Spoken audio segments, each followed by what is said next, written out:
pour qu'une pathologie se mette en place, en tant que thérapeute, là je vais parler, il faut plusieurs vecteurs.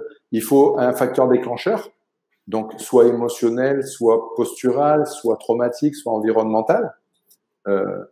Il faut un terrain qui le favorise, et il faut une émotion, ce qu'on appelle un conflit émotionnel, qui va venir ancrer ça.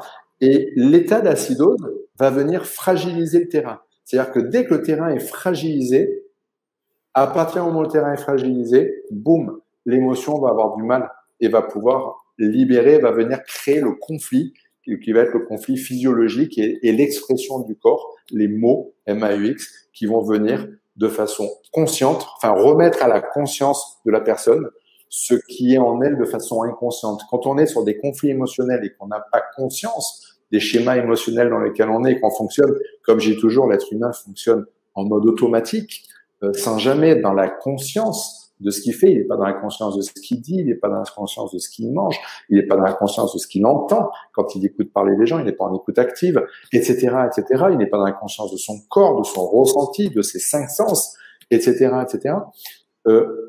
Quand on n'est pas dans la conscience des choses, ces conflits émotionnels vont basculer, on va dire, dans l'inconscient. C'est notre cerveau limbique. Et dès que ces conflits ne peuvent pas s'exprimer, ne peuvent pas remonter à la conscience, c'est le corps qui va le verbaliser. Sauf que pour que le corps puisse le verbaliser, dans son physique, dans son corps, dans son être cellulaire, il faut que le terrain le favorise, il faut que le terrain le permette.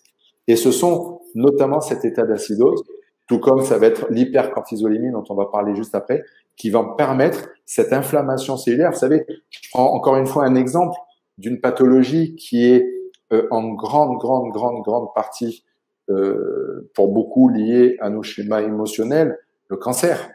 Un cancer, on a tous des cellules cancéreuses en nous, sauf qu'on les développe pas tous. Pour développer un cancer, il faut qu'il y ait une émotion, mais il faut aussi qu'il y ait un terrain inflammatoire. Pour que la cellule puisse se développer, il faut que la cellule soit enflammée. Dixit, docteur David Servan-Schreiber. Il fallait vraiment que la cellule s'enflamme. Et ce qui permet l'inflammation cellulaire, c'est en grande partie cette alimentation, au travers notamment de ces états d'acidose et de ces états d'hypercortisolémie dont on va parler après.